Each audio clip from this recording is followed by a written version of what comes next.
মাধ্যমে জনগণের অতীতের দুঃখ বঞ্চনা থেকে আমরা বেরিয়ে আসতে হবে।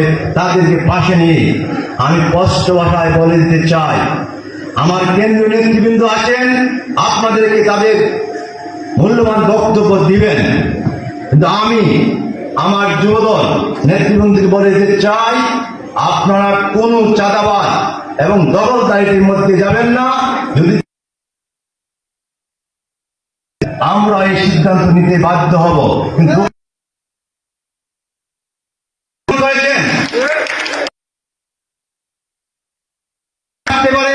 সেই অভিযোগে আপনাদেরকে যখন বহিষ্কার করতে যাব, অপরাধ দিতে যাব, তখন আমাদের মনে কষ্ট লাগে, দাগ লাগে। কারণ